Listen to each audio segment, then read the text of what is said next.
जय श्री हरि। भक्तों, आज इस वीडियो में आप सभी सुनेंगे जेठ पूर्णिमा व्रत में गीता पाठ की 12वां और 17वां अध्याय। भक्तों, जेठ पूर्णिमा जैसे पुण्य दिन पर भगवत गीता का 12वां और 17वां अध्याय सुनना बहुत शुभ माना जाता है। 12वें अध्याय में भगवान श्री कृष्ण बताते हैं कि सच्चा भक्त कैसा होता है, जो शांत, क्षमाशील और सबके प्रति दयालु होता है। और 17वें अध्याय में वे बताते हैं कि व्रत, दान और पूजा कैसी श्रद्धा से करनी चाहिए। सात्विक श्रद्धा से किया गया कार्य ही भगवान को प्रिय होता है। इन दोनों अध्यायों को सुनने से भक्ति मजबूत होती है, व्रत को पूर्ण फल मिलता है और जीवन सात्विक बनता है। हर भक्त को इसे मन, वाणी और श्रद्धा से जरूर सुनना चाहिए। तो आइए भक्तों, जेठ पूर्णिमा पर गीता के 12 और 17 अध्याय जरूर सुने। एक से भक्ति आती है, दूसरे से श्रद्धा शुद्ध होती है। यह दिन भगवान के चरणों में खुद को समर्पित करने का होता है। तो आइए बड़े ही भक्ति और श्रद्धा से सुनते हैं गीता पाठ की यह अध्याय। जय श्री हरि। अर्जुन ने पूछा, इस प्रकार जो भक्त सदैव योग युक्त होकर आपकी उपासना विधि पूर्वक करते हैं और वे जो अव्यक्त पर ब्रह्म को भजते हैं, इन दोनों में कौन सा योगी श्रेष्ठ है? श्री भगवान जी बोले, जो मेरे विषय में मन लगाकर परम श्रद्धा पूर्वक मुझको भजते हैं, वे उत्तम योगी हैं। मैं यह मानता हूँ, परंतु जो इंद्रियों को संयम करके सर्वत्र समदृष्टि रखने वाला, सब प्राणियों के हित में लगे हुए, कथनीय, अव्यक्त, सर्वव्यापी, अचिंतनीय, निर्विकार, अचल ध्रुव अक्षर का भजन करते हैं, वे भी मुझे प्राप्त होते हैं। अव्यक्त में मैं जिनका चित्त आसक्त है, वह कष्ट अधिक पाते हैं, क्योंकि अव्यक्त गति के प्राणी कष्ट पाते हैं। हे पार्थ, जो प्राणी अपने सब कर्मों को अर्पण करके मेरी शरण में आकर अनन्य भक्ति से मेरा ध्यान करते हैं और पूजते हैं, उन शरण में आए हुए भक्तों को मैं थोड़े समय में ही मृत्यु संचार से उद्धार कर देता हूँ। मुझ में ही मन रखो, मुझ में ही बुद्धि रखो, तब तुम मुझ में ही निवास करोगे, इसमें कुछ संदेह नहीं। हे धनंजय, यदि इस प्रकार तुम मुझसे अपने चित्त को रखने में समर्थ ना हो, तो योग अभ्यास द्वारा हमारे पाने के लिए बार बार यत्न करो। यदि अभ्यास भी ना हो सके तो मेरे उद्देश्य से व्रत आदि ही करो। यदि मेरे लिए तुम कर्म करोगे तो भी तुम्हें मुक्ति प्राप्त होगी, और यदि ऐसा भी ना कर सके तो मन को रोककर अनन्य भाव से मेरी शरण में आओ और फल की आशा छोड़कर कर्म करो, क्योंकि अभ्यास से ज्ञान उत्तम है, ज्ञान से ध्यान श्रेष्ठ है, त्याग से शांति प्राप्त होती है। जो किसी से द्वेष नहीं करता सबका मित्र है, दयाधारी है, ममता और अहंकार जिसमें नहीं है, सुख दुख को जो समान जानता है, क्षमावान है, संतोषी है, स्थिर चित्त से इंद्रियों को बस में रखता है, दृढ़ निश्चयवान है, मुझ में अपने मन और बुद्धि को लगाए हुए है, ऐसा मेरा भक्त मुझे प्रिय है, जिसे न लोगों का भय है, न लोगों से डरता है। ऐसा जो हर्ष, ईर्ष्या, दुष्टों के भय और विषाद से रहित है, वह मेरा प्रिय है। जो कुछ मिले उसी में संतुष्ट, पवित्र पक्ष, निष्पक्ष, दुख रहित, फल की आशा त्याग कर करने वाला, ऐसा जो मेरा भक्त है, वह मुझे प्रिय है। जो लाभ से प्रसन्न हो, किसी से द्वेष न करे, इष्ट पदार्थ के नष्ट होने से दुखी न हो, किसी वस्तु की इच्छा न करे, अशुभ तथा शुभ दोनों का त्यागी हो, वह भक्त मेरा परम प्रिय है। जिसको शत्रु और मित्र, मान और अपमान, सर्दी और गर्मी, सुख तथा दुख समान है, और जो वासनाओं से रहित है, निंदा एवं स्तुति को समान जानता है, जो मुझ में श्रद्धा करके मुझे मानता हुआ इस अमृत के समान कल्याणकारक धर्म का आचरण मेरे उपदेश अनुसार करते हैं वे मुझे अत्यंत प्रिय है। प्रेम से बोलिए श्री कृष्ण भगवान की जय। आप सुनिए 12वें अध्याय का महात्म्य। श्री भगवान बोले, हे लक्ष्मी, अब 12वें अध्याय का महात्म्य सुनो। दक्षिण देश में एक सुखानंद नाम का राजा रहता था, जिसके नगर में एक अत्यंत लंपट रहता था।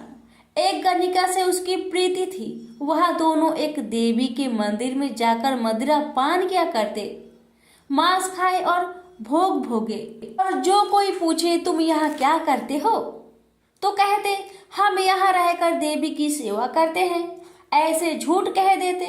उसी मंदिर में एक ब्राह्मण देवी की सेवा करता था।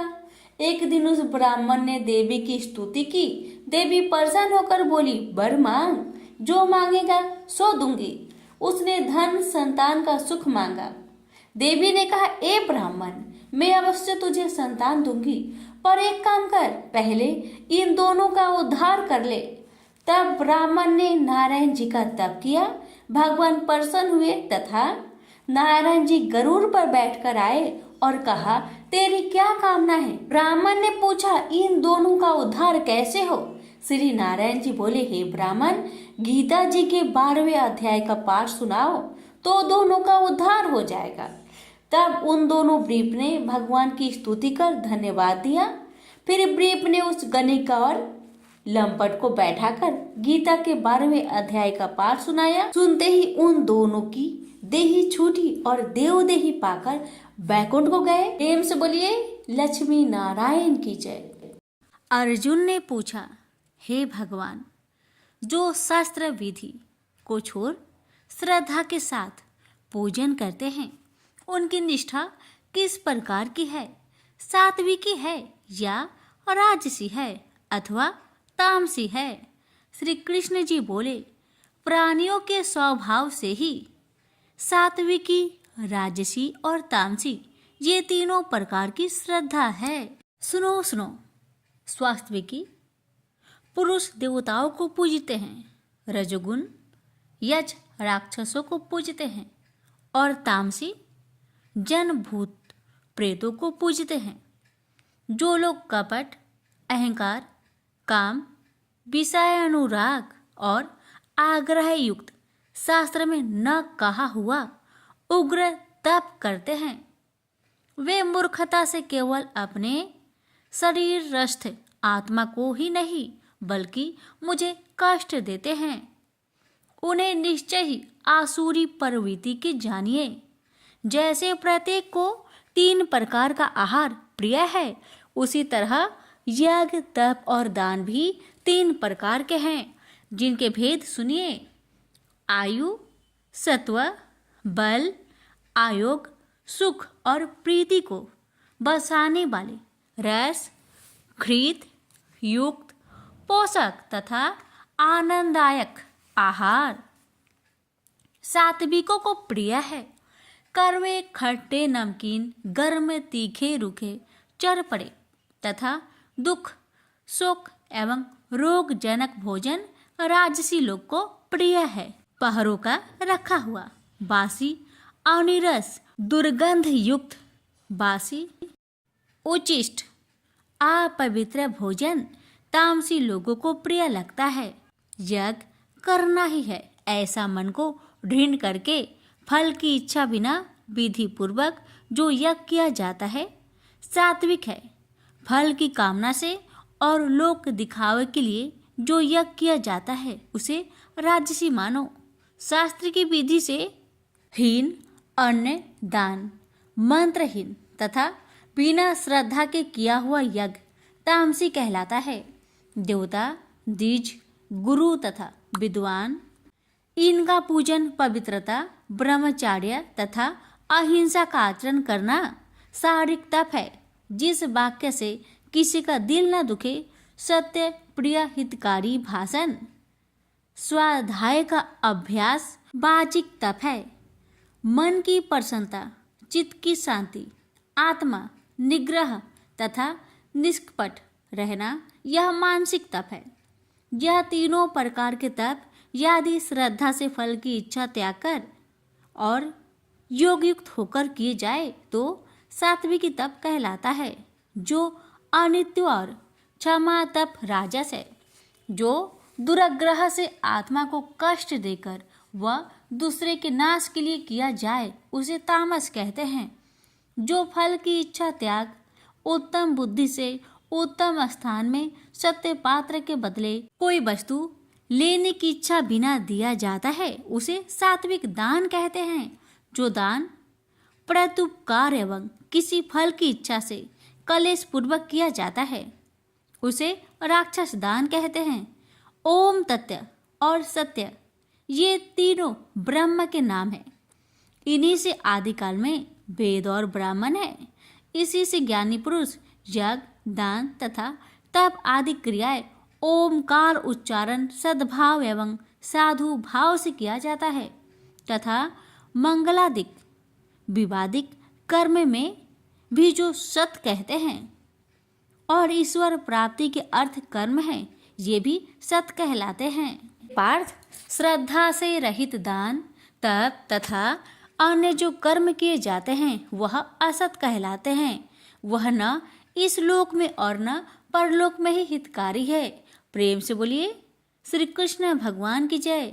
आप श्रवण करेंगे 17वें अध्याय का महात्म्य। श्री नारायण जी बोले, मंडलिक नामक देश में दुशासन नाम का राजा था। एक राजा किसी और देश का था। उन्होंने आपस में शर्त रखी कि हाथी लड़ाए और जिसका हाथी जीते सो अमुक धन लेगा। तब दूसरे राजा का हाथी जीता, दुशासन का हारा। कुछ ही दिन पीछे वह हाथी मर गया। तब राजा को बड़ी चिंता हुई कि एक तो द्रव गया, दूसरा हाथी मरा, तीसरा लोगों की हंसी, इससे निंदा हुई। उसी चिंता में राजा मर गया। अब यमदूत पकड़कर धर्मराज के पास ले गए। धर्मराज ने कहा, यह हाथी के मुंह से मरा है, अतः इसे हाथी की योनि दो। हे लक्ष्मी। राजा दुशासन सिंघल द्वीप में जाकर हाथी हुआ। वहां पर राजा के बहुत हाथी थे, 3 में ही वह भी था। उसे पिछले जन्म की याद भी मन में बारंबार यही बात कुदेरती कि मैं पिछले जन्म में राजा था, अब हाथी हुआ हूँ। बहुत रुदन करे, खाना पीना कुछ नहीं खाता। इतने में एक साधु आए और उन्होंने राजा को एक श्लोक सुनाया। राजा बड़ा प्रसन्न हुआ और कहा, हे संत जी कुछ मांगो। उसने कहा, और सब कुछ मेरे पास है किंतु एक हाथी नहीं है। राजा ने यह सुनकर वह हाथी दे दिया। ब्राह्मण उसे अपने घर ले आया, हाथी को दाना दिया। वह नहीं खाता, पानी भी नहीं पीता। रुदन कर मन में सोचे कि कोई ऐसा हो जो मुझे इस योनि से छुटकारा दिलाए। तब उस साधु ने महावत को बुलाकर पूछा कि इस हाथी को क्या दुख है, इस कारण से यह कुछ खाता पीता नहीं। महावत ने देखकर कहा, कुछ रोग तो नहीं है। तब साधु ने राजा से कहा, हाथी खाता पीता कुछ नहीं, खरा खरा रुदन करता है। यह सुनकर राजा स्वयं देखने को आया। राजा ने भले युग वैद महावत बुलवाए और उनको हाथी दिखाया। उन्होंने देखकर कहा, हे राजन, इसको कोई मानसिक दुख है, देह का कोई दुख नहीं। तब राजा ने कहा, हे हाथी, तू ही बोलकर कहे तुझे क्या दुख है। परमेश्वर की शक्ति से मनुष्य की भाषा में हाथी ने कहा, हे राजन, तू बड़ा धर्मज्ञ है और यह ब्रीफ भी बड़ी बुद्धिमान है। इसके घर का अन्न वही खाए जो बड़ा धर्मात्मा हो, मुझे क्यों मिले। तब साधु ने कहा, हे राजा, अपनी हाथी फेर लो। राजा ने कहा, दान दिया हुआ हाथी नहीं फेरता, यह हाथी मरे चाहे जिए। तब हाथी बोला, हे संत, तुम मत घबरा, तेरे घर में कोई गीता का पोथी हो तो मुझे 17वें अध्याय का पाठ सुना दे। तब उस साधु ने ऐसा ही किया। हे लक्ष्मी, 17वें अध्याय का पाठ सुनते ही तत्काल हाथी की देह छूटी, देवदेही पाई तथा स्वर्ग से विमान आया। उस पर चढ़कर राजा के सामने खड़ा हुआ और राजा की स्तुति की। तू धन्य है, तेरी कृपा से मैं इस अधम देश से छूटा हूँ। नारायण ने कहा, लक्ष्मी, यह 17वें अध्याय का महात्म्य है। प्रेम से बोलिए लक्ष्मी नारायण की जय।